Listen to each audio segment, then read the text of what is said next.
Today I'm going to show you how to handle spilling something on your laptop. Now there's a lot of misconceptions about this. The main one being to try to turn it on once it turns off and you spill something on it. No, you actually want to leave it off. You actually want to pull the battery as quickly as possible. The main thing to keep in mind with the laptop is react quickly, remove battery, rinse, and leave it alone. This laptop looks thirsty. Okay, so here I am spilling pop and soda on the laptop. As you can see, it activated and took the screensaver off.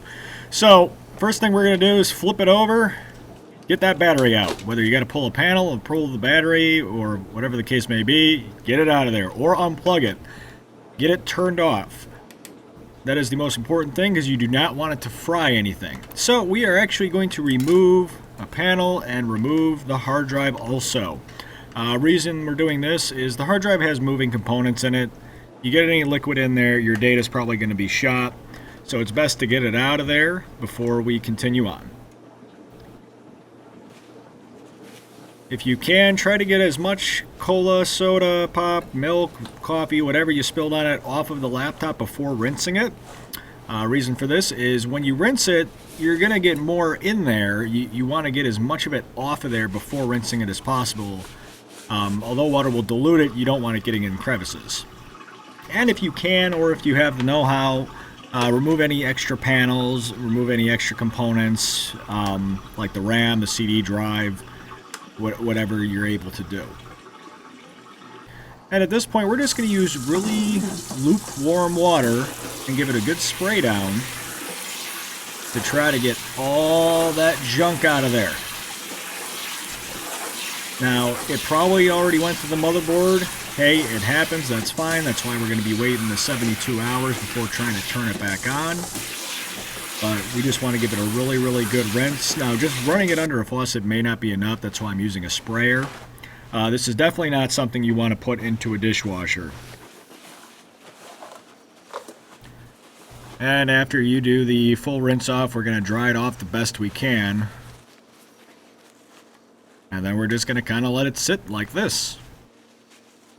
And here it is with all the other devices sitting for 72 hours. Okay, some good news and some bad news on the laptop. So the laptop actually works. I can get the data off. I can type on it.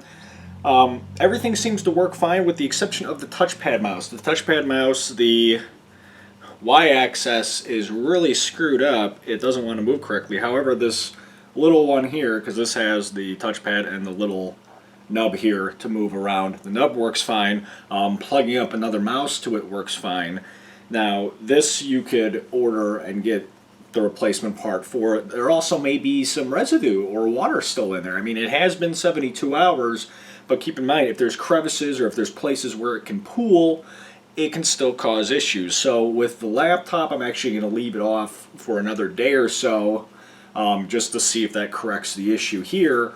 If not, you still have a working laptop. So, and we spilled pop right on the top where it could seep into the whole thing, rinsed it as quick as we could, and it still works. And the other good thing about the laptops, if you do spill something on your laptop, the fact that you pull the hard drive immediately means your data can be saved. Data is the biggest thing people should worry about when the laptop goes there, because that's got all your photos, your videos, whatever you write, basically all your contacts. So, I mean, it's more important to worry about your data on the laptop than the physical hardware itself.